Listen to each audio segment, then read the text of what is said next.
FAQ, c'est l'heure de la FAQ de Shonium.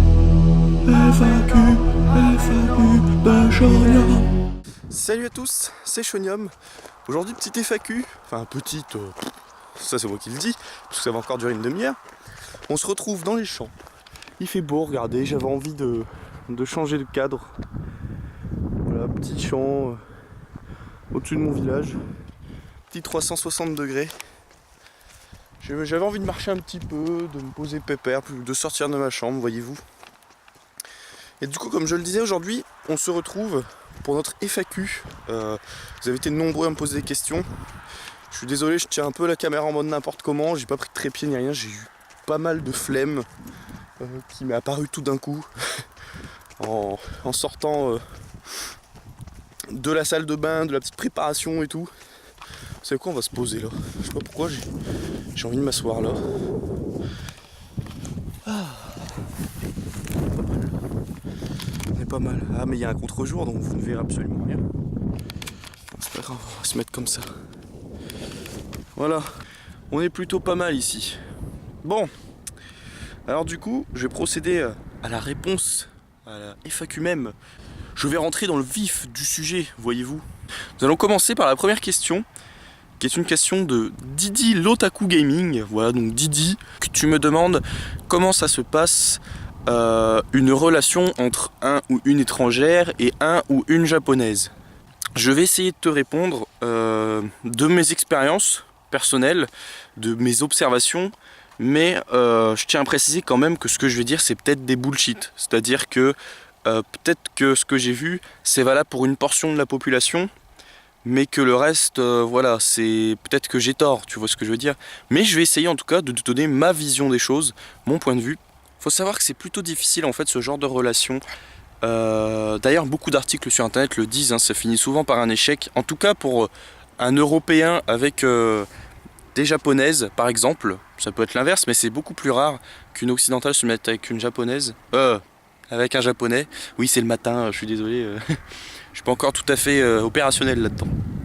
C'est assez difficile parce que même si peut-être qu'au premier abord, physiquement, voilà, ça passe, y a une connexion et tout, ou peut-être que dans les mimiques des japonaises, je parle japonaise parce que je suis un mec, hein, évidemment, peut-être qu'il y a des choses qui plaisent, etc.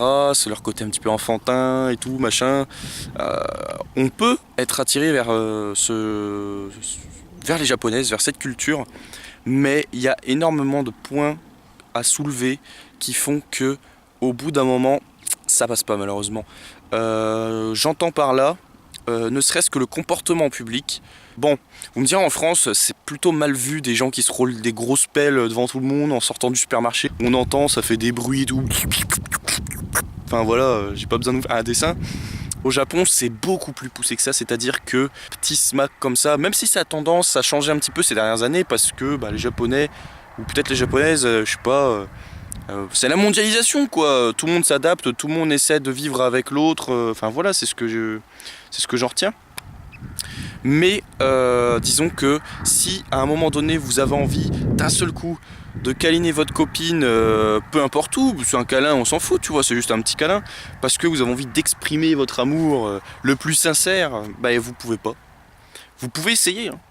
Peut-être qu'elle acceptera, mais dans sa tête, ça sera l'urgence, ça sera en pelle, elle sera en mode mais que fais-tu? Ah, je jure, elle sera comme ça. Ou alors elle va carrément dire non, ou elle va faire genre elle va se reculer comme ça. Tu vas te prendre un vent.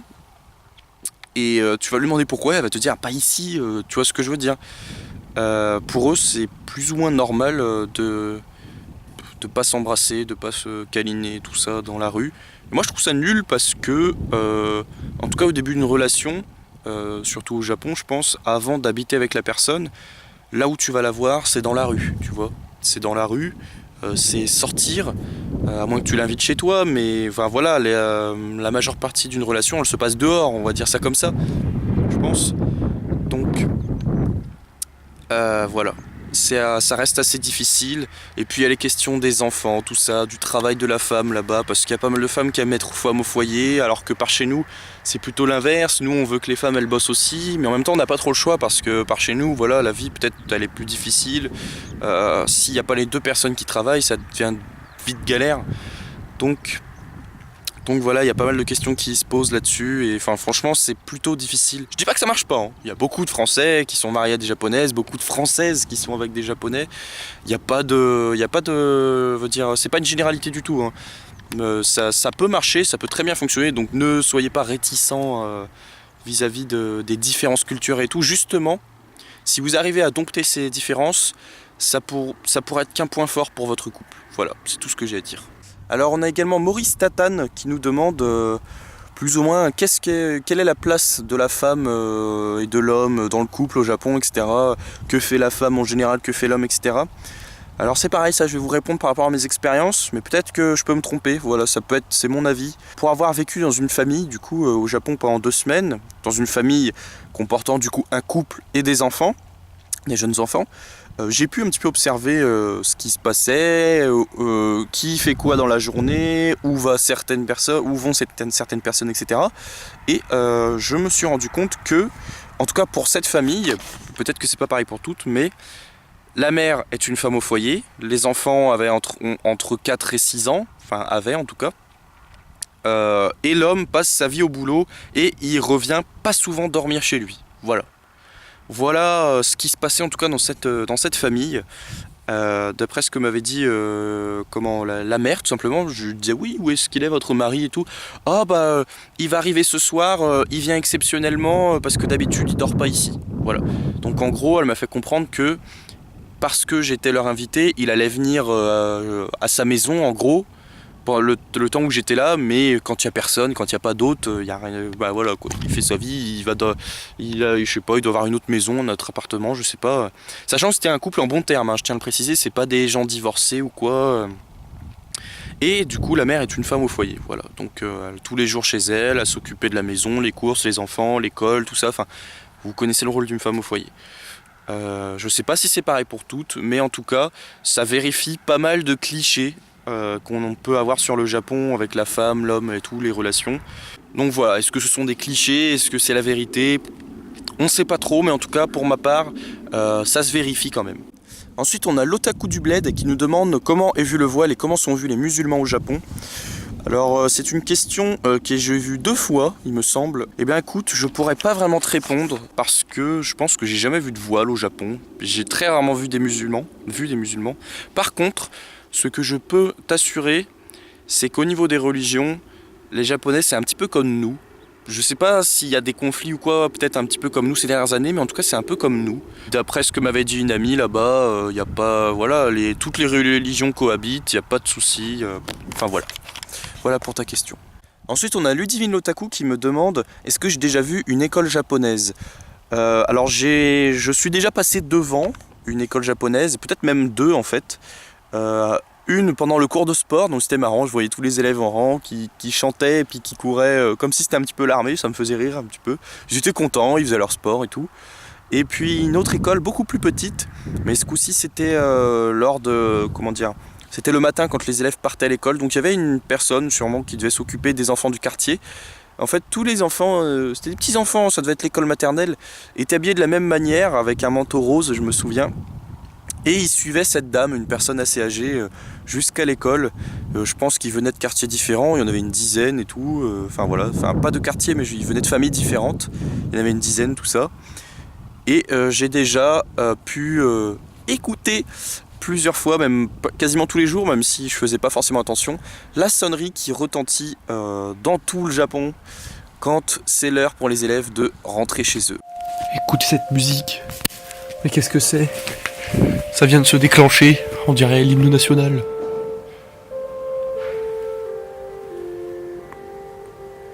Ça fait peur.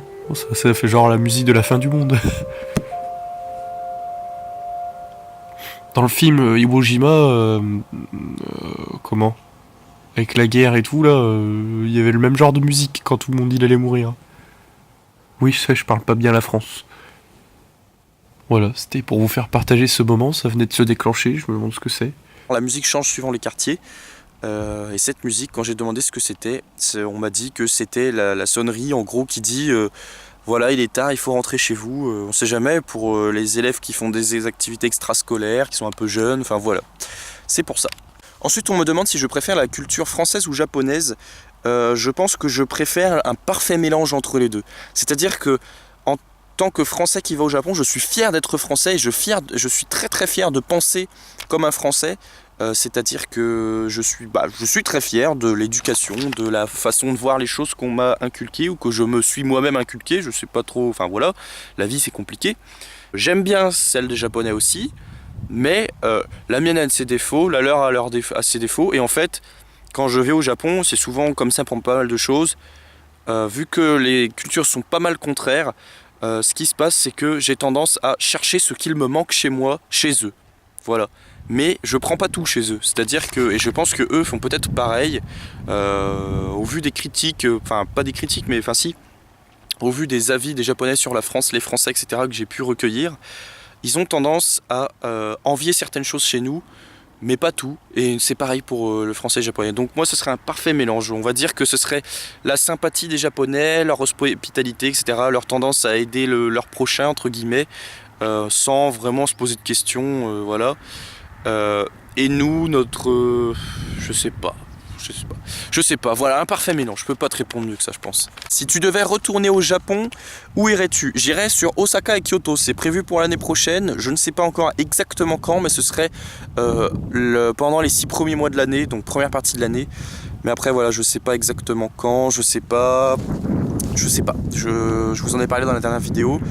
Mais en tout cas, ce sera Osaka, Kyoto, Kobe, enfin tout ce qu'a le Kansai, quoi, le Kansai. Ensuite, on a Mystic Pawa qui me demande si je compte vivre pendant une longue période au Japon. Alors, je pense pas. J'y avais réfléchi et j'étais plutôt chaud à un moment, mais en fait, non, je pense pas. Je pense que je suis bien chez moi, que le Japon c'est super bien visité, super bien découvrir culturellement et tout. Mais je pense que je préférerais vivre en France. Parce que en tant que Français qui ne parle pas encore bien japonais, qui parle anglais-français, et qui ne dispose pas de bagages énormes, je pense qu'aller là-bas, si j'ai pas une bonne économie derrière, je pense que ça relèverait du suicide. C'est-à-dire que au début ça va être cool, je vais vivre dans un petit confort et tout, puis dès que je vais trouver du travail et tout, puis en fait je vais devoir passer une grosse partie de mon occupation à travailler pour gagner de l'argent et pour survivre là-bas, parce que là-bas je pourrais pas me reposer sur mes parents ou sur quelqu'un de ma famille. Enfin voilà, je trouve que en tout cas à mon âge, ou alors pour l'instant, c'est une mauvaise idée. Peut-être que plus tard, quand j'aurai plus d'expérience professionnelle, que ça m'ouvrira plus de portes là-bas, peut-être que j'aurai envie d'y aller 5-6 mois ou un truc comme ça. En tout cas, c'est pas prévu pour le moment, je n'en ai pas envie. Donc voilà, je préfère visiter ce pays. Ensuite, Otakugai qui me demande quel est le quartier qui m'a le plus marqué à Tokyo. Eh bien écoute, moi je pense que c'est Akihabara. Voilà. Assez classique, voilà, mais je trouve que c'est un quartier très animé, surtout dans les petites ruelles, c'est un quartier vraiment sympa. J'y suis retourné pas mal de fois, 3 ou 4 fois, j'ai même sans faire exprès plusieurs fois revisité les mêmes magasins, parce que faut savoir qu'il y a plusieurs enseignes qui ont plus ou moins des copier-coller de leurs magasins à plusieurs endroits dans Akihabara. Et du coup je me suis retrouvé à me dire tiens, il y a un magasin de ça ici, je le visite complètement, puis en fait à la fin je me rends compte que je l'ai déjà visité. Mais tout ça pour vous dire que Akihabara c'est un quartier que j'aime beaucoup, et Asakusa aussi que j'ai beaucoup aimé, avec ses petites échoppes populaires devant le temple, etc. C'est vraiment pas mal pour trouver des souvenirs. Et Nakano Broadway un peu plus dans la banlieue aussi, que j'ai beaucoup aimé, et qui dispose d'un espèce de supermarché au sous-sol avec pas mal de produits français, etc. Et j'ai trouvé ça super intéressant. Il y avait des bouchées, etc. Bon, c'était hors de prix, mais il y avait des bouchées et tout. Je trouve ça cool, voilà. Sinon, en fait, j'ai pas vraiment de quartier préféré. J'ai vraiment aimé tout ce que j'ai visité. Même Ikebukuro, en fait. J'ai beaucoup aimé Ikebukuro. J'y suis allé beaucoup de fois pour le Pokémon Center, etc. Donc voilà, j'ai tout aimé. J'ai tout aimé. C'est difficile d'apprendre le japonais. Eh bien en soi non, ce n'est pas difficile. Apprendre une langue, en tout cas celle qu'est le japonais, ce n'est pas difficile du tout. Il suffit juste de beaucoup de temps et beaucoup de motivation. Voilà. Si tu t'y mets à fond, si tu apprends bien, si tu es sérieux, tu peux apprendre très vite le japonais. Enfin quand je dis très vite, ça peut être tu peux avoir des bonnes bases en 6 mois, etc. Peut-être même moins pour les plus intelligents, j'en sais rien du tout à vrai dire. Mais en tout cas, c'est pas difficile du tout. C'est une langue qui est plutôt simple. En tout cas, pour ce qui est d'apprendre les hiragana et les katakana, c'est très très simple. Il n'y a pas de mystère, il suffit de les écrire et bam bam bam, voilà, ça rentre. Après, pour le reste, les règles grammaticales, c'est pas beaucoup plus compliqué non plus, il suffit de retenir. Pour le coup, je pense que le japonais est une langue très simple, en tout cas beaucoup plus simple que le français. Et voilà, il suffit juste du temps, il faut du temps, de la pratique, et ça rentrera tout seul.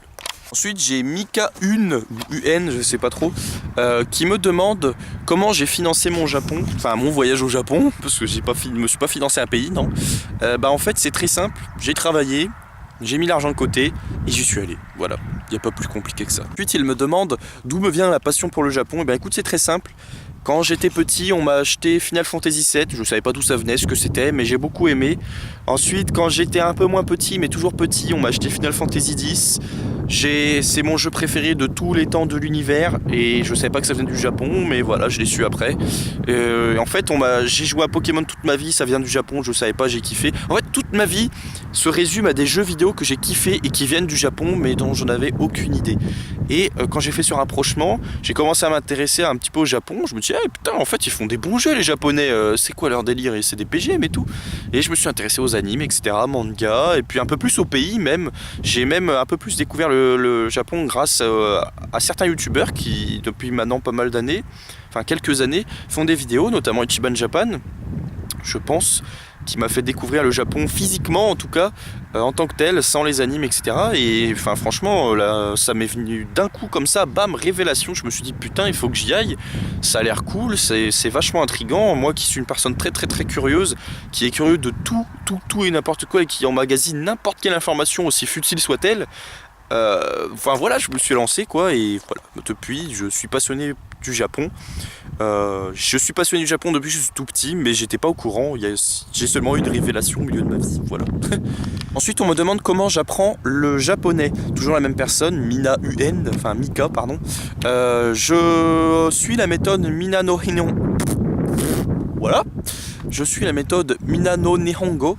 J'en suis au tout début, sinon j'ai appris les katakana, les hiragana, tout ça, quelques petits trucs par moi-même sur internet, des recherches sur le moment. Si je discutais avec un japonais, comme je travaille dans le milieu international, si j'étais amené à dire une certaine chose en japonais et que je savais pas le dire, bah écoute, je cherche sur internet comment dire telle phrase et puis je la retiens et puis voilà, c'est comme ça que j'ai commencé à apprendre.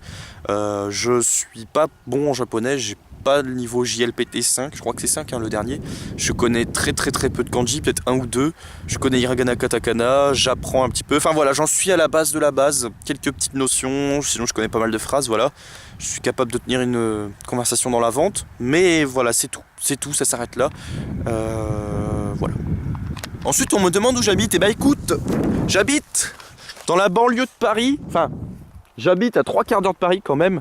Et sinon, pour te dire, écoute, j'habite dans un petit village campagnard, comme tu peux le voir, pas mal de vaches et tout, mais qui est quand même au point, hein. J'ai une bonne connexion internet, j'ai la VDSL2, donc voilà, c'est pas loin de la fibre. Tout va bien, tout est bien, on s'est tranquille pépère, petit village, belle petite maison familiale, enfin tout ce qu'il faut pour que tout aille bien. Vous savez quoi, je vais marcher un petit peu, j'en ai marre d'être assis. Tout va bien quoi. Je viens de la Picardie, du coup pour être plus précis, du département de l'Oise, donc je viens du nord, voilà, donc c'est pour ça que je suis en gilet. Peut-être que dans le sud il fait chaud, mais en tout cas ici il fait très beau et froid, on se croirait en Scandinavie, voilà, au moins je suis très clair. Ensuite tu me demandes si les restaurants japonais en France sont représentatifs de la cuisine du Japon, enfin la cuisine japonaise, et je vais te dire que pas du tout. En tout cas, pour les 90% de restaurants japonais qu'on trouve, qui nous servent des sushis, des sashimi et des makis, ce n'est pas du tout représentatif. De 1, parce que là-bas, ils ne mettent pas de sucre dans leur riz, et que la sauce soja sucrée, j'en ai jamais trouvé, en tout cas pas dans les restaurants. Et aussi, ouais, parce que voilà, ils mettent pas de sucre dans leur truc, donc ça n'a pas le même goût. Quand je leur ai dit que nous, nos recettes, il y avait du sucre et tout, ils étaient choqués, c'était en mode oh my god, tu vois, ils étaient comme ça, ils me croyaient pas, ils me disaient non, no way. Et bah si, il y a du sucre dans notre riz, et parce qu'on a besoin de ça pour le faire coller, parce qu'on est des bronzes, voilà, on est nuls à chier. Et puis les Chinois, c'est pareil, ils sont nuls à chier, c'est pour ça qu'ils nous font du riz sucré. Enfin bref, voilà, tout ça pour dire que les restaurants japonais, à part à Paris ou dans d'autres grandes villes, 95% ça va être des restos tenus par des Chinois.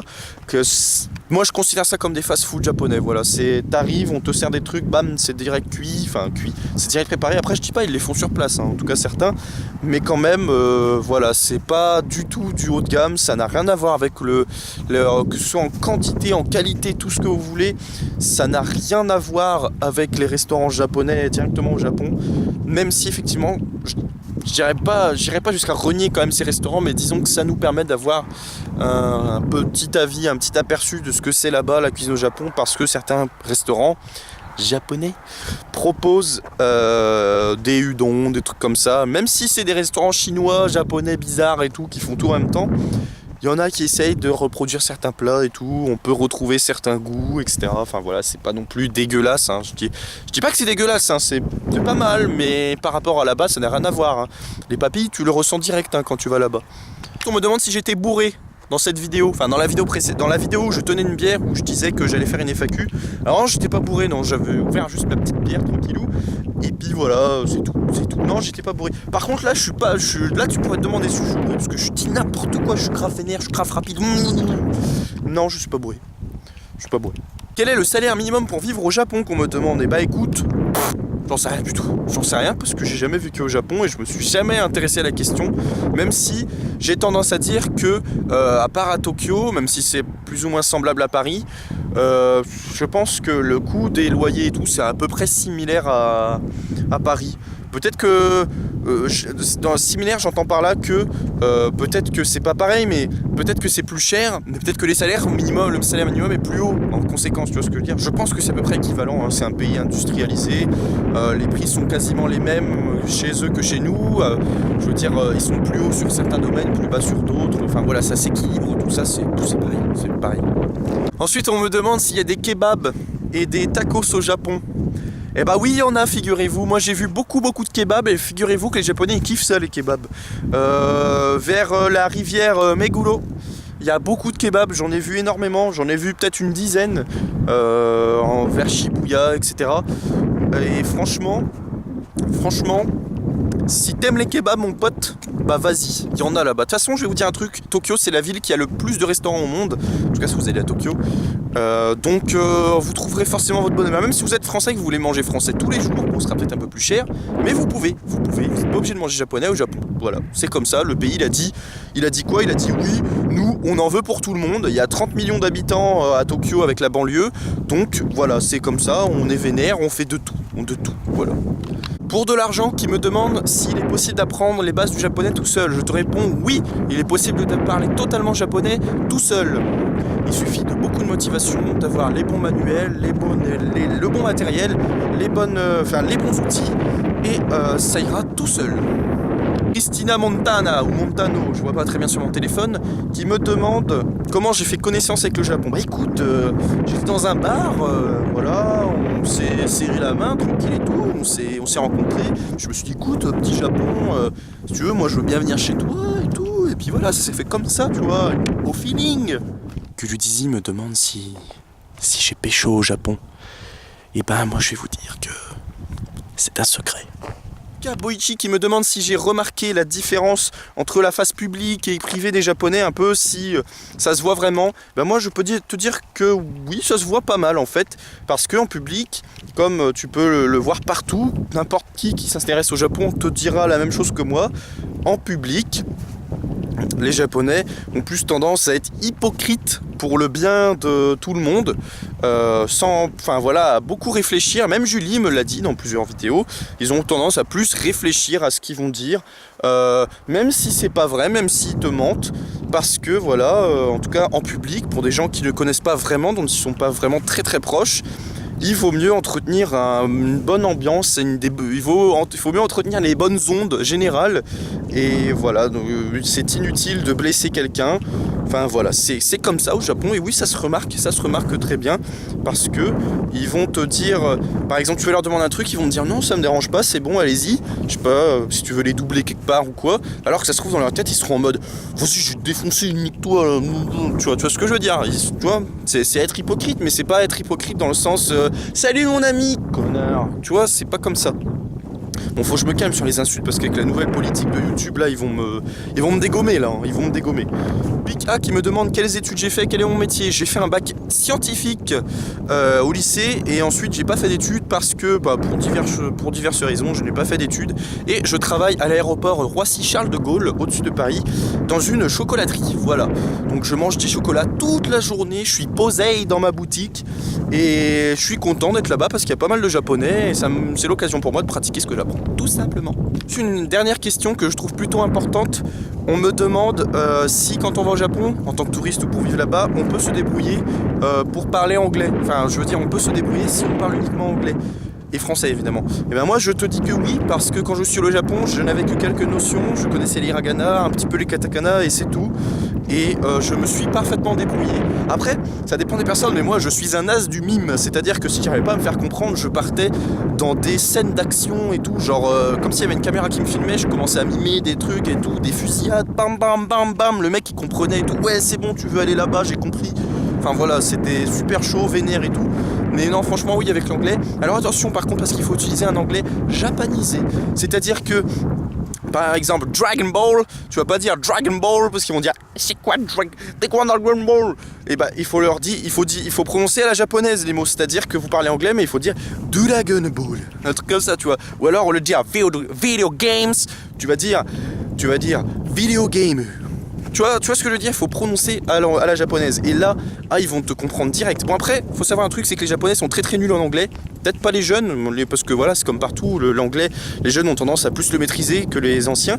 Mais en tout cas, c'est comme en France. Hein. C'est I know what you want to do. Tu vois, c'est exactement le même délire. Donc voilà. Voilà pour cette FAQ. Elle aura duré longtemps, je pense. J'ai pas répondu à toutes les questions. Vous verrez dans les commentaires, toutes les questions qui sont munies d'un pouce vers le haut, c'est celles que j'ai traitées. Sachant qu'il y a des questions que j'ai pas traitées dans la liste. C'était par exemple, quelqu'un me donnait 5 questions d'un coup. Peut-être que j'en ai sélectionné que 2 ou 3. En tout cas, voilà. J'espère avoir répondu à pas mal de vos questions. Je referai une FAQ peut-être dans 1 an. Je pense qu'une par an, c'est pas mal. Après le prochain voyage, en tout cas, parce que sinon, ça n'a, je pense, pas lieu d'être. Puisqu'il n'y aurait pas eu trop de nouveautés d'ici là. En tout cas, portez-vous bien. Merci de m'avoir suivi. Et à la prochaine.